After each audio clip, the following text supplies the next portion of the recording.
Welcome to My Life in Boxing with me, Gareth Davies, and him, Spencer the Omen Oliver. Well, in this show, we speak to current fighters, ex-fighters, promoters, managers, MCs, everybody basically. But today's guest is very, very special indeed, almost unique in British boxing. He said, little man, he said, you can either turn pro or you can just jack it in. He said, if you turn pro, so you can nick a few quid. They went, well, Cameron's got nobody to spar with him. And I went, well, I'll spar with him.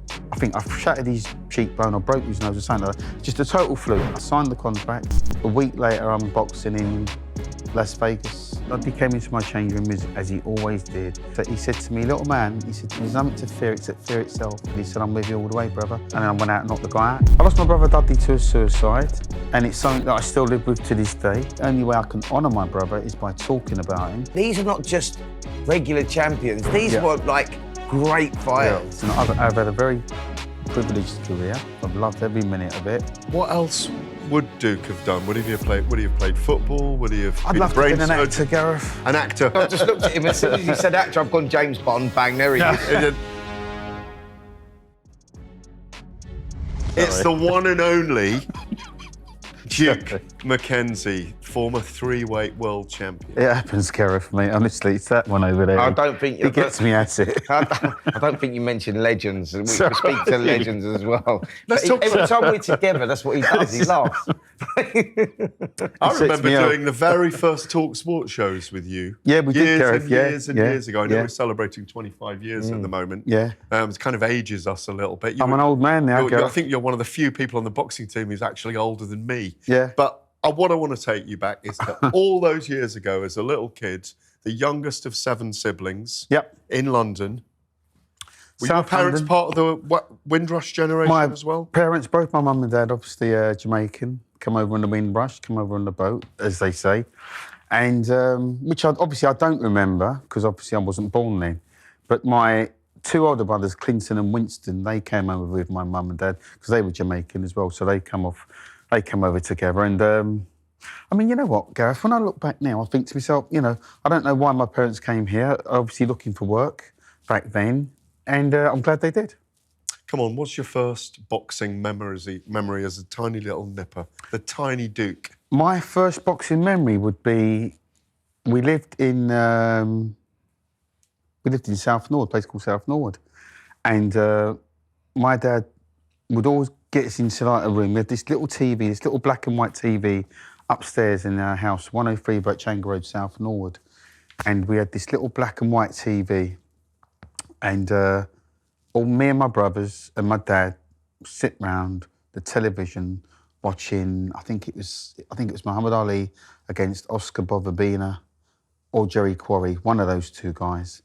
That's the first time I'd ever witnessed or watched boxing. What was it? Yeah, sorry, Spence. I just want to garner what Muhammad Ali evoked in you. Yeah, because he was so beautiful. He was so amazing, wasn't he, to all of us? Well, to be honest with you, it wasn't really. You know, watching Ali, you know, I didn't really understand boxing, and I was only like probably about 9, 8, something like that. I was only like a kid. But it was my dad's never boxed. My dad's never been a boxer. My dad's not here anymore, but that's another story. But the point I'm trying to make is that my dad used to pretend to be Muhammad Ali, pretend to do a bit of shadow boxing. He was a boxing fan, Duke. Yeah. Oh, no, he loved boxing. He loved boxing. And then, you know, obviously, you know, my older brother, Clinton, he loved boxing. And Clinton was the first one, obviously, that started. Do you see what I mean? And Clinton was always brilliant. Clinton is more like my father. He's my older brother, but he's also, he double-stamped me. He was like my dad and my big brother. Do you see what I mean? Yeah. And, you know, and then my brother Winston and Dudley and, you know, I mean, there's 7 of us in my family, 6 boys and 1 girl. And being the baby of those 6, you always sort of like look up to your bigger brothers, don't you? And I idolise my bigger brothers as I do now. So yeah, like you say, you're the baby of the 7 siblings. Yeah, and I got a sister as well. Your older brothers box. How did you get involved in boxing? Oh, Spence, do you know what? When I look back now... Did you want to follow the footpath? Was it something like that, Duke? I mean, how was that? You know, when I look back now, Spence, my introduction to boxing, you know, our history is so deep in the sport of boxing, and all of my brothers were England internationals as amateurs. Incredible. Honestly, 6 of you. Yeah, Incredible. yeah. I mean, my older brother Clinton went to the 1976 Olympic Games. Sugar Ray Leonard? Boxing, Sugar Ray Leonard in the quarterfinals. Incredible. I know, it's mad. Incredible. Yeah. My brother Dudley went unbeaten for 8 years as an amateur. My brother Which Dudley is unheard of, by the way, back then. Back then, it was unheard of. of. Yeah, Spence, it was. And he was an 8-time All England national champion. Went to the World Junior Championships. Dudley Was you boxing at this time, Duke? Was you? What age did you I start? started boxing at 11. Yeah. So that's 50 years ago, Spence, which is incredible. When I look back now, because I'm an old man now. Yeah, but do you remember that first time you walked in the ring? I can remember the first time I went to the Sir Philip Game Amateur Boxing Club in Croydon, which was run by the police back then. And there was a reason for that when it was run by the police. Go on. Because it was a beacon of the community, wasn't it? Yeah, and sure. it was to make sure that the relationships, and we don't have that anymore. No. The relationships with the community That's and right. any boys that were going to go bad Yeah. were helped to go good. Yeah, but that's not why we went there, Gareth. You know, I'm just saying, it was never a bad boy. Do you know what I mean? Exactly. No, But what I'm saying is it was a special thing. Yeah. That relationship at the time. It isn't there anymore. Yeah, sure. But, you know, the Sir Philip Game Amateur Boxing Club was a youth club, and you had everything there, boxing, football, cricket, you name it, every sport under the sun. But my brother's eldest friend, Clinton's eldest friend, was a guy called Frankie Lucas, who's sadly no longer with us either. But he introduced Clinton to boxing. And then Clinton introduced Winston and then Dudley and then eventually myself. But it was my first ever coach, a guy called Tony Chapman, who convinced my dad. It took him about a good couple of years to convince my dad to let me go to the gym and to let me box, because my dad just wasn't having it. He wasn't my biggest fan. And because I'm the youngest of 7 and he just didn't really have any belief in me, do you see what I mean? So he didn't let me go to the gym, but Tony used to come down my house and literally plead with my father to let me go to the gym, just to be part of what was going on down at the gym with my brothers, do you see what I mean? So it took him a while, and then eventually when we got down to the gym, it just opened up a whole world of possibilities, because there was just so much going on. Football, cricket, boxing, snooker, you know, you name it, golf, crazy golf. But it was a proper hub, and there was so many good people down there, and it was a proper youth club, and it had a youth club environment, do you see what I mean? So you wanted to go down and just be part of it, and because my brothers were there, I loved being anywhere where Dudley was and Clinton was, mainly. I just wanted to be there.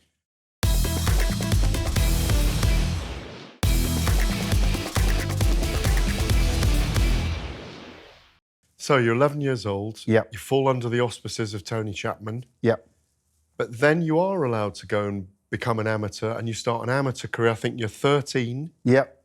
I did. You lose I your was in the first gym. fight. Yeah, I was in the gym, Gareth, for 2 years, and we had like what they call a gym show, because you know you couldn't go out and box properly. You know, it was like little gym shows. Your parents would come down, and you know, 1 or 2 of your mates and one thing or another, and so we had this little gym show, and I lost about my first 4 fights when I first kicked off. Do you see what I mean? Yeah. But them gym shows, Duke, because I done them as well, so let's not underwrite this a little bit. Them gym shows, mate, they were like, you'd have the parents going at each other. They were proper tear-ups as well. They weren't like, because it sounds like you're painting that up like you're going there. Spar, but it's not. It's not. It's full on. It's a war. Oh yeah. You know, your parents come down, and you know the guy that you're fighting, his parents come down. There's, you know, it was quite, you know, my son done you, no, he done him, and all that sort of thing.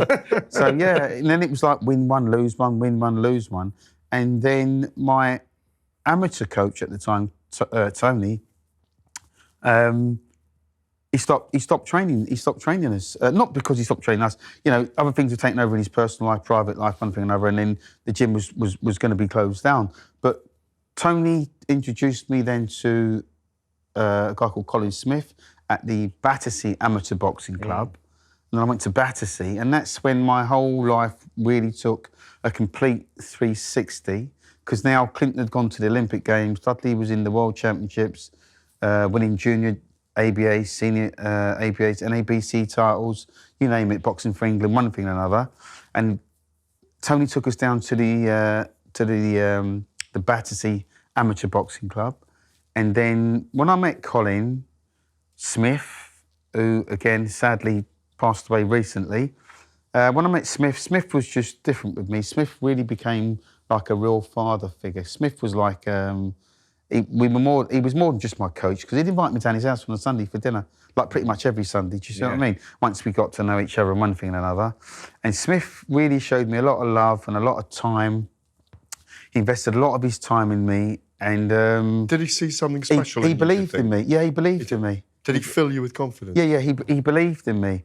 And then, I mean, when I coupled that with the confidence that Dudley had in me, my elder brother, Dudley, I was in like a win-win situation, because, like I say, my whole history, my whole family heritage in boxing, when I look at what my brothers had achieved, it was only a matter of time before I achieved something. Obviously, I didn't know what and to what extent, but they were so prolific. And Colin entered me into the senior ABA championships. Now, we'd been training for about a good 6, 8, 10 months before the ABAs came around. And initially, when they said they wanted to put me in the ABAs, the club secretary was just dead against it, set against it. But Colin went, well, if you don't put him in, I'm going to quit. I'm going to walk away. Why was he against it? Too young? Because I had this really bad amateur pedigree. I wasn't worse than Johnny Nelson's? Probably worse than Johnny Nelson's, But I think that amateur coaches, when you get that bond with an amateur coach, and that happens quite regular, by the way, where they become more than just coaches, they become father figures. A lot of that happens historically through the amateur game. I had one with Jackie Lee, my old trainer, and it becomes like a really powerful, strong relationship. And the reason why he'll say, no, I don't want to enter him now, whatever else, is because emotions get involved as well. Otherwise, if it's a normal coach, they go, stick him in, and if he loses, he loses. But they get invested in you, don't they? And that's what it is. That's exactly what it was. It's more than just a trainer relationship. Exactly. So how did that evolve then into you becoming a very, very prominent boxer in the amateurs? Then they put me in the ABAs, and the next thing I know, I reached the finals. Yeah. And along the way, I was beating... What year was that, Duke? This was, I think, 79, 80, about 1980. And then I'd beaten some really top boys going in there. I mean, at one point, a quick little sort of backdrop, there was a guy called Stevie Nolan, right, who beat me like 4 times previously going into the ABA championships. And then I boxed him in the South East Divisional London finals, and I hammered him. But this is the first time I'd beaten him. He'd beaten me 3 times previous. Why do you think that was, though? Colin had instilled confidence in me. Right. And he changed my style. Shaped you and moulded you as a person. As a person. Changed my style, Spencer. And marginally. And just added little bits to me and give me the confidence that I needed to believe in myself that I could actually beat these guys. Do you see what I mean? Do you know what I'm fascinated? Do you know what I'm fascinated at? Like sitting here listening to you, right? Because us boxers, we get told something, we can't remember what we're meant to do yesterday or what we done tomorrow. It's one of those moments. But you're sitting there reading off, in 1981 I boxed him in the semi-final. It's mad, isn't it? It's like how it's ingrained in the brain like that. So analyse.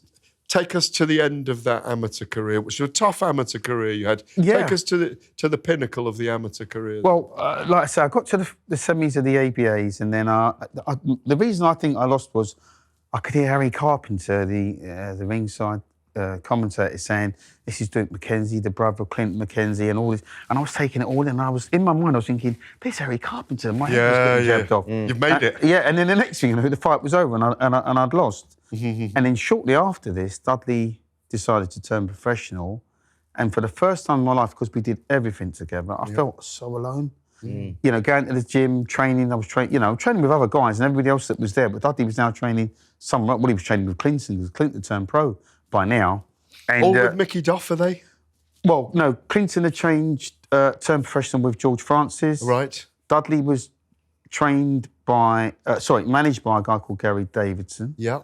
And like I say, and then when I was with Colin, and then Colin said he was like moving on because he had to go and look after his family, and then he couldn't train me for a little while. So, but I just felt so alone. Dudley's turned pro. That was the moment. Did you start to think, I need to go and follow him into the pros then? No. I felt totally lost. It was Dudley actually that said to me, little man, he said, because I had this really bad run up. Just before I turned pro, I'd lost 17 times back to back, Duke, unbelievable. Was there ever a point where you thought, I'm done, this is not for me? Oh, yeah. Well, when Dudley turned pro, this is what I was going to allude to, that the fact that Dudley turned pro and I felt so alone. And then he said to me, he used to call me little man. He said, little man, he said, you can either turn pro, He said, or you can just jack it in. Do you see what I mean? He said, if you turn pro, so you can nick a few quid. That was my initial sort of thought process. Do you see what I mean? It was going to become a job for me as opposed to a profession. Your passion in boxing is through them as opposed to yourself. Oh yeah. That's crazy. When did that transition into yourself happen, Duke? And then, because, like I say, because Clinton was so prolific as a professional, and Dudley just turned over, then I tell you what happened then. Then they put me in a position, or Clinton put me in a position where I could meet Mickey Duff, which is another story, because we was at the Royal Albert Hall one year, and everybody was sort of juggling in position to get Dudley's signature on a contract, right? And Dudley said to me, he said to me, see that bloke over there? That's Mickey Duff. He said, that's Mr. Boxing. And I went, well, I didn't even know who he was. I couldn't even spell Duff at the time. Do you know what I mean? It was one that, no, honestly, I'd never seen him before, but I just saw this larger-than-life character. Then Dudley went, well, get his phone number, because it was 6066 Wardour Street in the West End, right? Dudley said, well, get his number, we'll go down his office, put an appointment on, we'll go and see him, get him to sign you up. So I went, all right. So I used to ring Mickey Duff's office, day in, day out, week in, week out, and he was never there. And I'd speak to his secretary, a lady called Eileen, who was the loveliest person. Eileen, yeah. Oh, she was lovely.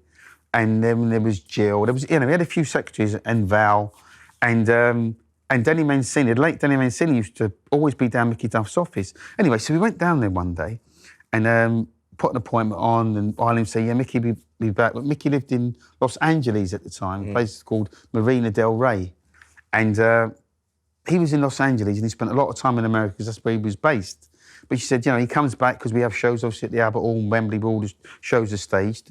So that happened, and then I used to wait for Mickey Duff like a little lapdog. So as you walk into Mickey Duff's building, you go up, I think, the second floor, and then right there was in the heart of Soho. Oh yeah, listen. But you know what, Gareth? For me, it was like a day out. Yeah, I'm like 19 years of age. I'm unemployed, right? I've got no money. Dad used to give me the bus fare and the tube fare to get up to the West End. It's the equivalent, for those watching, Mickey Duff was the equivalent at the time of Eddie Hearn and Frank Warren rolled into one, wasn't he, today? Oh, yeah, he was Mr. If you could get in with him, he was Mr. Boxing. You were made. Yeah, exactly, yeah. So, but you do get in with him. Yeah. It took me a while. It probably took me about a good, I'd say probably about year, 2 years. Because I used to go down his office, this is no word of lie. I used to go down his office, right? And 9 times out of 10, he wouldn't be there. And I became like a bit of an errand boy because I started making all the back room staff cups of teas, doing that errands, like doing a bit of posting letters, one thing and another.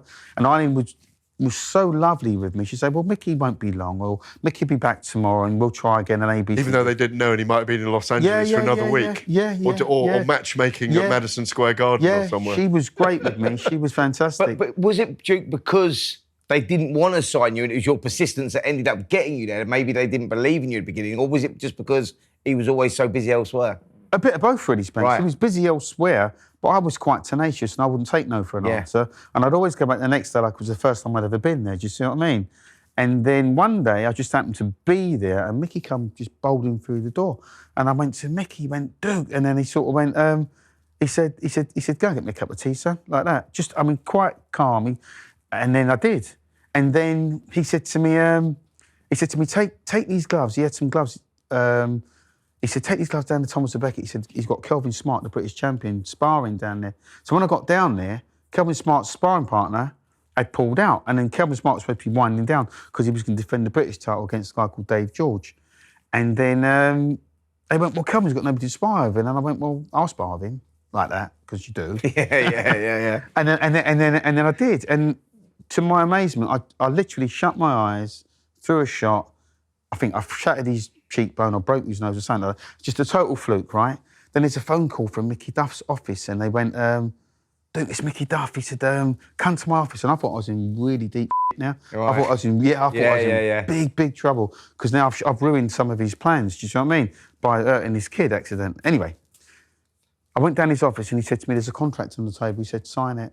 And then I signed the contract and then within a week later, I'm boxing in Las Vegas. Let's talk about that then. So you pick up on a pro career. Yeah.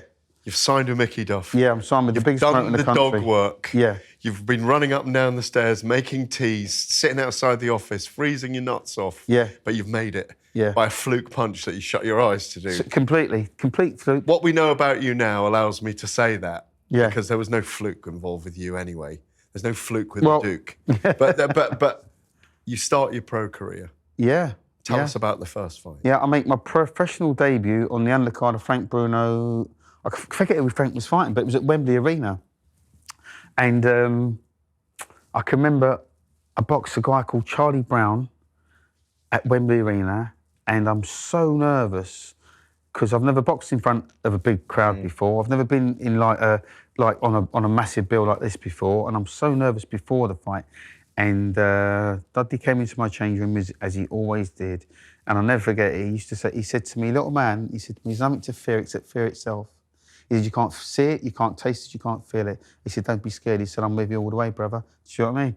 And I went out and knocked the guy out. And he was like your comfort blanket. Dudley was Dudley was everything to me, Spence, as you know. And like I say, I don't know all that I am and all that I could ever be owed to my brother Dudley. And I've had such a brilliant relationship with him. Anything he told me to do, I'd have done it. And also, if he'd said to me I could have beat Mike Tyson, I'd have believed him. I had that much confidence in him. So you go to 9-0 with 7 KOs. Yeah, I certainly did. Devastating little fighter. Well, I mean, listen. But you were. Yeah, well, you know what, Gareth? Mickey took me on this whistle-stop tour of America, right?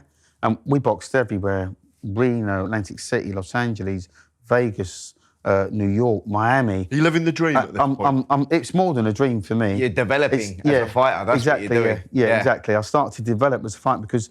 And a person? Yeah, I mean, you know what? Like I say, I was always surrounded by confident people.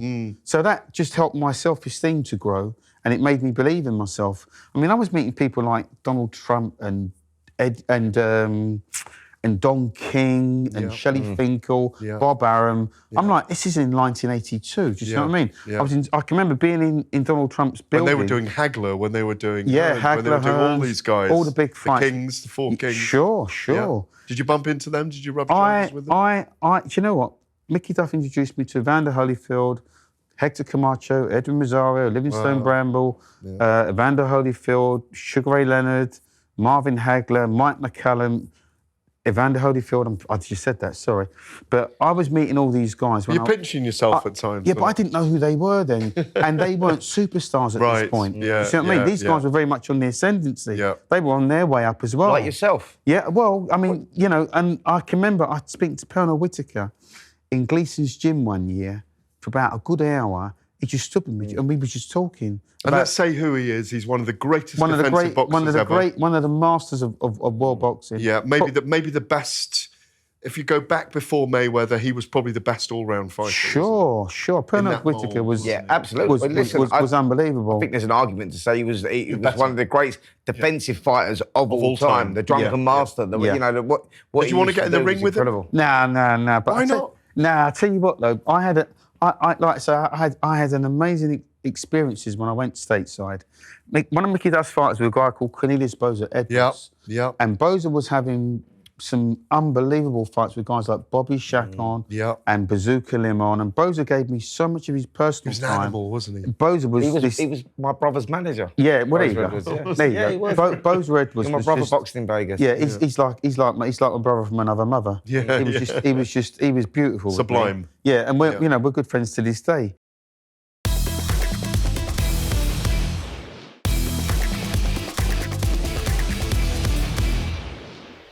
Let's get back to your career. You're British and European at flyweight. Yeah. Charlie Magri fight. Charlie Magri he was a name, wasn't he? Yeah, Charlie was massive at that time. 13th fight. Talk to us a little bit there. Yeah, so the Fascinating. Magri fight I wasn't supposed to win. Yeah. And I'm sure... Explain that you weren't supposed to win. Well, because he was the darling of British boxing at the time. Everybody loved... It was like Champagne Charlie. Yeah. And everybody was talking about... And he was he was what Frank Bruno was to the heavyweight division. He was that to the flyweight division. He captured the Great character. Wonderful man. Yeah, he did, yeah. And I wasn't supposed to win.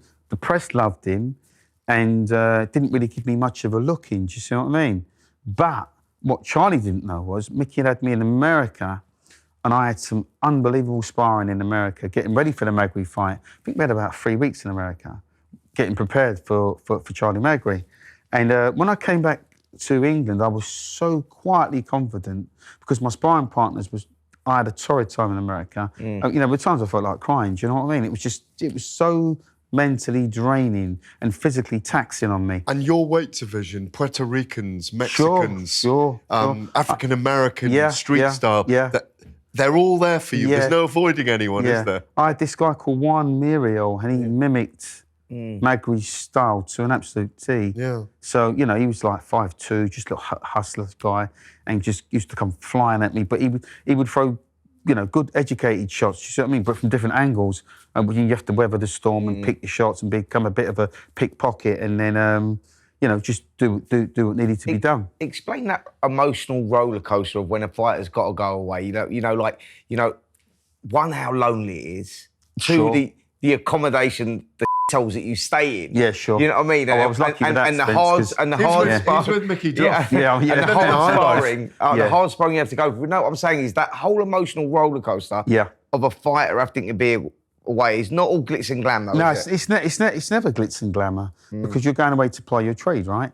And when you're doing that, and you're getting up at like 5 o'clock in the morning in Vegas, and you're going out to do like an 8-mile run in the morning on your own, that's no fun. Do you know what I mean? But we did this day in, day out, week in, week out, and like I say, going to the gym. And there was one point we was at Johnny Tocco's gym in downtown Vegas, and when Boza was fighting Hector Camacho, so Boza would spar train for 2 hours, then he'd leave the gym. Then Camacho would walk in, he'd do 2 hours, leave the gym. Edwin Rosario would go in, do another 2 hours, then he'd leave. Then Livingstone Bramble went in, and I'm like a kid in a sweet shop, and I'm watching all these guys work out and just soaking it all up. Do you see what I mean?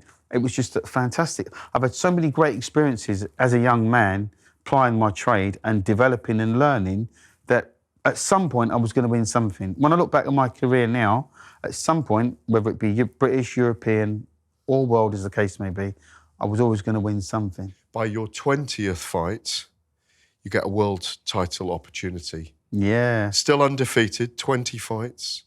Rolando Bohol. Yeah. Talk to us about that first world title fight. That was quite scary, to be honest with you, because he was built like you, Spence. He was this little muscle man, right? He had muscles coming out of his ears. Yeah, he did. He had muscles coming out of his ears, and his, and his arms and his biceps. And I can remember getting on the scales.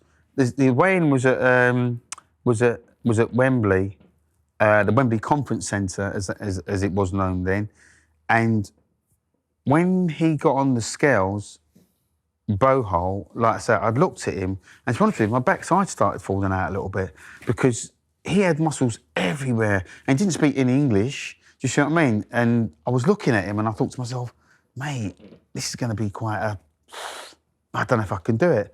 And then Dudley whispered in my ear, he said to me, little man, he said to me, let's go, there's nothing to fear except fear itself, he said to me. And he just kept reiterating that, kept saying it over and over again. He was with you through your whole career, as in, thick and thin, in the corners, etc. I remember the time you telling me about you boxing for the European title, the racism that was going on over there, the hostile crowd that you went into. Sure. And Dudley was a big part of that over there. And that was the moulding of you of a fighter, wasn't it? Yeah, well, if we go back just a little bit to the Thierry Jacob fight. Yeah. Oh, sorry, that's after the Magri fight. Yeah, no, that's after the Magri fight. But after the Bohol fight, my mistake.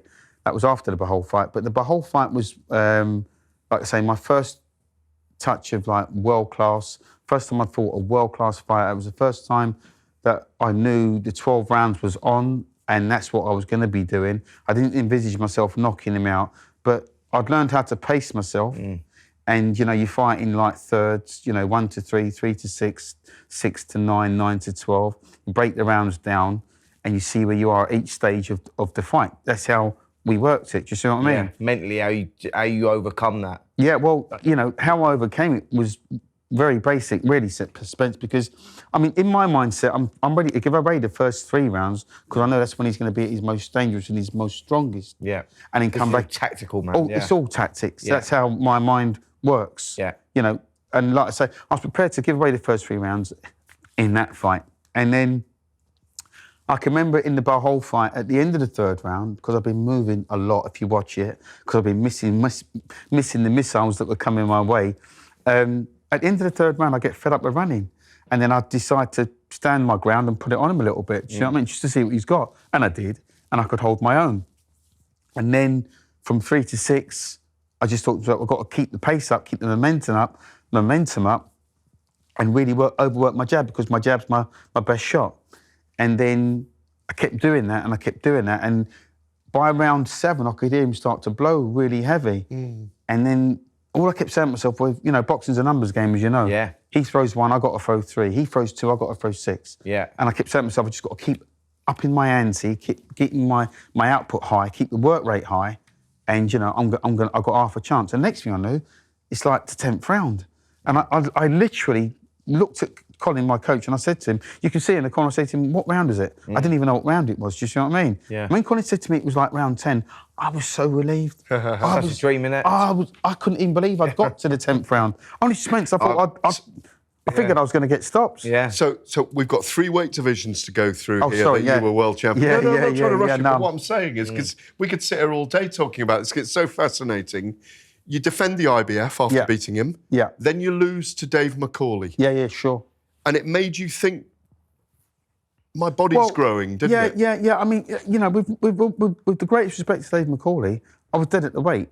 Because if you look at my career and the fighters I went on to box and beat, you know, I arguably beat better fighters. You know, in Gabby Canizales when I win the bantamweight world championship, arguably a better fighter on paper. Also, you know, Jesse Benavidez when I moved to super bantamweight, arguably. You know, I mean, Benavidez was the Ring Magazine fighter of the month, and he'd only lost once in about 38 fights at the time when I beat him. So, like I say, I mean, listen, I've got to take nothing away from Dave McCauley.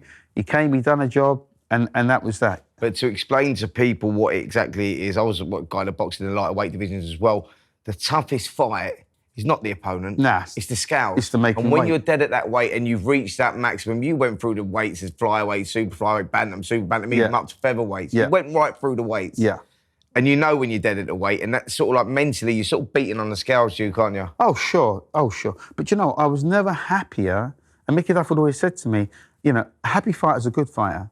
And when I was happy to be able to eat what I want, you know, have a breakfast on the morning of on the morning of a fight, you know, have a lunch. You had a breakfast on the morning of a fight. I had breakfast, mate. I had breakfast. breakfast for 3 days. This is before the weigh-in, Spence. Do you see what I mean? I had breakfast, I had lunch, and I had dinner, and I still got on the scales and made weight. Do you see what I mean? It's the first time ever in my whole career that I was able to eat and drink what I wanted. So you move up to bantamweight. So I move up to bantamweight. You fight Thierry Jacob in France. European title, not world title. No. And it doesn't go your way. No, it didn't, no. You're not happy about it, are you? No, but it shaped my character. I was going to say, you said to me shaped my once character, that it was the moulding of you as a fighter. It made me. Describe that. The Thierry Jacob fight was what I described as the fight of my life. Right. It moulded me, shaped me. It was the first time I'd been seriously decked in a fight. It's the first time I wanted to quit in a fight. First time I'd gone back to my corner, I felt like crying. Wow. Honestly, brother was in the corner then as well, wasn't he? He was right, well, he wasn't actually in my corner, but he was, right at ringside. You could hear him. Yeah, right at ringside. And when I got decked in, I think it was the 10th or the 11th round, as I went down, I could see my brother. I looked through the ropes and I could see Dudley, and he was picking up the count with me, and he was counting with me, do you see what I mean? When Dudley got to 8 and he went to me, get up, I got up. Do you see what I mean? I thought about staying down. Yeah, I thought about staying down. But you can't, because your pride's intact. Do you see what I mean? Yeah. And if I had stayed down, he'd have stayed down with me. Explain that situation, though, Duke. Like, you're down there at them, but explain that hostile environment you was in. I couldn't even hear myself think. The noise was so... This crescendo of noise was so loud, I couldn't even hear myself think. I couldn't even hear my coach speaking in the corner, actually, to give me instructions between rounds. I've never been in such a hostile environment in my life. Sure. But like I say, the whole experience from travelling to France and getting picked up, and, you know, they took us on this mad trip. They drove us around like for 4 hours, like the Tour de France. It was crazy. Honestly, they up and down the wrong side of roads and going, you know, up one-way streets and the wrong way on the motorway and spinning round and, you name it, they'd done it. So, a loss is a learn. Yep. You're at bantamweight. You've suffered a loss at bantamweight, but you get Gabby Canizares next, and you utilise what you've learnt for your world title fight. Well, the same tactics that Jacob used to beat me with, I used to beat Canizares with. Yeah. Because one of the main lessons I learned from the Jacob defeat was simply how to pace myself and when to turn it on and when to turn it off. Do you see what I mean? 12 rounds is a long time. And when you go at a frenetic pace, it's up to the other guy to stay with you. If you set the pace, whoever sets the pace will last the pace. Canizares was a great fighter. He was, well, I mean, listen, you know, he'd had more knockouts than I'd had fights. Absolutely. And, you know, he just knocked out Miguel Laura, who was a sensational fighter, Miguel Laura, for the time. But Canizares went to his backyard and knocked him out. I mean, he had to get off the deck to do it, but he'd done it, and that shows character on his part. So the same tactics that Jacob used to beat me, I used to beat Canizares. I set a really quick pace. I'm so fit. I've had 4 fights in the run-up to Canizares, back-to-back. Mickey Duff got me absolutely razor sharp for the fight. And the Canizares fight, like I say, I end up jabbing his head off, if you watch the fight. So you defend the bantamweight title twice. Yeah. Why didn't you move up then? Because you didn't, did you? No, I didn't. No, I mean there was no. I wasn't struggling to make weight or anything like that. I mean, you know, obviously, Gareth, when I moved up previously, I was struggling to make weight, and then I boxed Rafael de Vallier at the Royal Albert Hall, and I just got destroyed. I haven't got an excuse. I can't say, you know, this or that or whatever. I just got. But despite that KO defeat that you had there, you still went on and you still collected another world title, Jesse Benavidez. The Benavidez fight. Yeah, absolutely. So talk to me, Duke, about you get a crushing defeat, you know, and it was a shock defeat as well.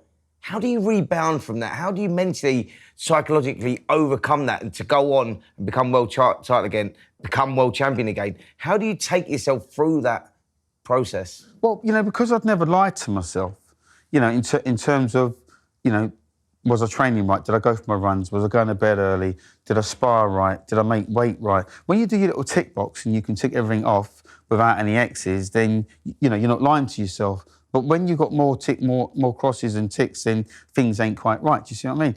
So I knew that going into the Benavidez fight, I knew when I lost the bantamweight world title, I knew that wasn't the real me. Do you see what I mean? And Mickey Duff had that much confidence in me because he had said to me after the fight, Duke, you know, I don't know what went wrong, but that just wasn't you on the night. And I've seen Mickey Duff previously with other fighters, and the minute they've lost, he just washed your hands of him. Do you see what I mean?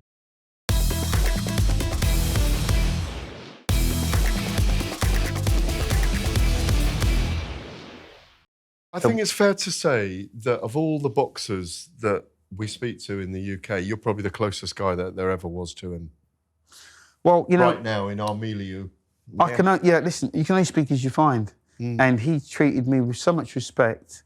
I'm not going to say he loved me, because Mickey Duff didn't love anybody. But what he did, Mickey Duff, you know, when I say he put his arm around me, I don't mean, you know, literally. But Mickey Duff would, like I say, I was like a little lapdog. When he used to go, ruthless winner. Yeah, but you know... When he took me to America, like I say, he introduced me to like Don King. and Shelley Finkel and Bob Arum. Like, always increasing your circle. Yeah, always. Yeah. And do you know what it is about about managers and promoters and whatnot?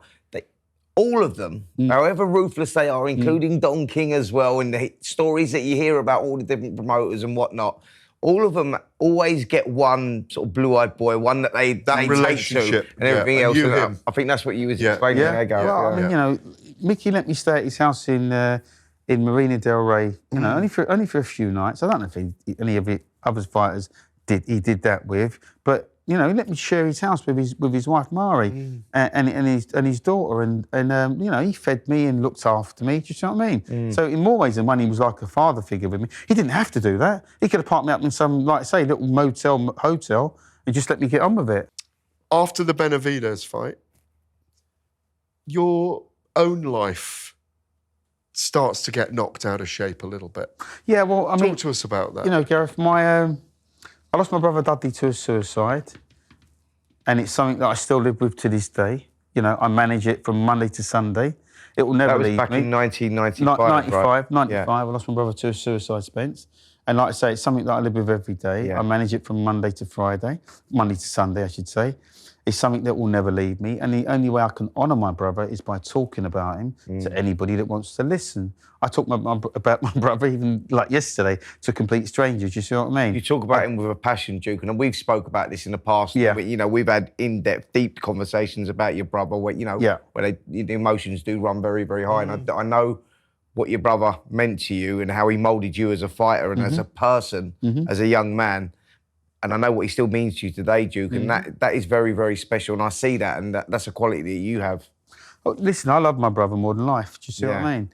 And losing him will never leave me. The reasons why, nobody will ever know. You know, we had a very, very strict upbringing. I mean, my dad, his name is Dudley. And he named Dudley Jr. after him. Do you see what I mean? And up until the age of about 13, Dudley and my dad were very, very close. But then when my parents got divorced and my dad got us all into a room one day and he said to us, right, we're divorcing your mum. He said, if any of you want to go with her, he said, get up and go now. And Dudley was the only one that got up. He got up and then he went, you know, I'm going. And that was it. So, you know, and I was like, hey, sit down, and then he wouldn't have it. And then my dad switched on him from there. So, you know. Yeah. But even in your own personal life, you, after the Benavidez fight, divorce proceedings. Yeah. Which talked about happy fighter being a great fighter. Yeah, sure. It would have made you unhappy at that point. Yeah, sure. I mean, listen, Gareth, I got divorced from my first wife, and it's life. That's a part of life that I have to accept. Can't change it. Probably wouldn't change it. But did it affect your career at the time? I'd say more not being around my children, not being around my daughters. It's my younger daughter's birthday today, actually. Fantastic. Holly, my youngest daughter, my little princess. Happy birthday. It's her birthday today. Yeah, beautiful. But, and my older daughter, Jessica. Not seeing my children was the hardest part of my life. Not growing up with my children, I should say, on a daily basis. Yeah. Sure, you get visitation rights. Do you know what, Duke? It is such a common thing with it in boxing when a boxer either finishes his career or is coming to the end of his career or something goes wrong in his career, that they have that moment of separation from their then wives or whatever. It's a very common thing, isn't it? Listen, what's happened to me? Affect the shaping of the rest of your career. Yeah. You know? I'm not going to badmouth my ex-wife or anything like that. You know? What we went through, and that's life. It's the personal trauma I'm talking about, and it's the kids attached. Yeah, sure. But it was actually the detachment from my children which really kind of crippled me, for the want of a better word. Yeah. Do you see what I mean? Yeah. Not seeing my daughters on a daily basis. And, but, you know, I mean, listen, I'm close to my girls. They're my life. I see them all the time. Beautiful. And I've stayed as close to them as humanly possible. You know, I got to a point where I'd ring them up and they'd be like, Dad, it's you again. Do you know what I mean? That's just me. Yeah. You know, mums and their sons, dads and their girls, right? Let's go back to the career for a minute, because there's another weight division. Yeah. You win world titles. You're a 3-weight world champion. Yeah. I think are you still the only Brit to be a one of English two. fighter? No, one. Ricky Burns. Ricky Burns, the only English. Yeah. Then or Ricky Burns is Scottish, of course. Yeah. We always announced you. We have as not getting enough recognition for those 3 divisions that you won world titles in. Talk to us about winning a world title in a 3rd division. What, beating Benavidez, you mean? Beating Benavidez. What did it mean to you to become the only guy at the time? Because Ricky Burns came after you. Sure. You're talking about big names there, mate. The only guy at the time. What? Did you get enough recognition for that? No, probably not, Gareth. And I don't really know why and what the reasons would be. I remember campaigning with Ring magazine to get you recognised by the Hall of Fame. Did you have You're still not, exactly. Still not in the Hall of Fame. Yeah, you know, let's put it out there now. Oh, no, 1,000,000%. Listen, I think that, as good as mine. totally goes totally unrecognised what you actually achieve. When you look at it and you break it down, you go 3-weight world champion against the names like Canizales and Benavidez and all that. I mean, these are not just regular champions. These were like great fighters. Yeah. And it does go unrecognised, and it shouldn't be. Does it irritate you still? Obviously, you've been recognised by the country. Yeah, I suppose it does. I mean, there's less worthy people being inducted into the International Boxing Hall of Fame. Yes. That have achieved far less than I have. So, and it's probably the pinnacle of any boxer's career. At the end of their career, all you want is recognition, right? Yeah, of course. You know, that's what we do it for. You want to be remembered for what you've achieved in the sport of boxing. In that vein, give us a little summation, a little round the houses about why you were so good. What was it about your style? I would say I was just a pure boxer. And when Boxing you purist. yeah, And you are a purist today. Well, when you manage your craft and you understand your craft and then you apply your craft, you beat 9 out of 10 guys, because 9 out of 10 guys don't work on perfection. 1 out of 10 guys will work specifically on a specific punch. Yeah. Left hook, right hand, uppercut, whatever it is. But I just used to do the basic moves well. I just try to And keep that's it why. I try to keep it as simple as possible. Yeah. But effective. Do you see what I mean? Absolutely. Jab basic, cross basic, make sure you don't get nothing back in return. Yeah. You see what I mean? Try not to look like a fighter. So, you know, listen, I've had a very privileged career. I've had great people in my life. I've loved every minute of it. Would I do it again? Probably not. Really? Yeah, sure. No, probably not. Because of the toughness of the profession? Yeah, I mean, I think we're all a little bit wired boxers, to be honest with you, because you get to the... Not much. Yeah. Well, we're like racehorses. Because, you know, you get to a stage in your career where when it's done, it's done. And, you know, with the best will in the world, you say to yourself, you know what, I could do it again. But the reality is you can't. When you say you may not have done if you had it all over again, what else would Duke have done? Would he have played football? Would he have I'd been love a brain to have been an surgeon? actor, Gareth. An actor. Oh, You've said that to me I'd before. love to There's have still been an actor. time. Yeah. There's still time. Hollywood beckons. Yeah, listen. You've got the best looking. Is he one of the best looking we've ever produced? He's straight away coming for straight away. He does say it himself every time we work together. As soon as I just looked at him, as soon as he said actor, I've gone James Bond, bang, there he is. The new James Bond. Do you know what? I love a bit of acting, me. I like to give it a large one in front of the mirror quite often, do you know what I mean? It's just... I'd love to be like Denzel Washington in like Training Day. Do you know what I'm saying? Crazy, like, you know. I just think to myself, what a great job. You go all over the world and you just act your life out in different scenes, different scenarios, different countries, different people. Do you see what I mean? You can be anybody you want. What advice do you have for... We've only got a couple of minutes left. What advice have you got then for young boxers coming into the game today? My advice for any young boxer coming into the game today would be follow your dream. If that's what you want to do, follow your dream. And don't let nobody tell you any different. And what would you tell a 10-year-old Duke McKenzie from the position you sit in now, going into your 60s? Start acting a career. Start an acting career. Yeah, that boxing Just watch your other 5 brothers box, watch Dudley box, watch all the guys box, and just sit there in the corner and go to acting school. Be an actor. Just do drama, get into a bit of acting, and you know, and Hollywood beckons, doesn't it? Oh, what a thrill it was to have you in the studio today, Thanks, Duke guys. McKenzie. I really appreciate it. No, it's absolutely brilliant. Thank you for being so open and so honest, and we treasure you in the sport. Thanks, Gareth. I appreciate it, Spence. Yeah, thanks, pleasure, Sam. mate. Well done. Well, you've been watching My Life in Boxing with the one and only Mr. Duke McKenzie. Spencer and myself will be back next time with more guests. We'll see you on My Life is Boxing.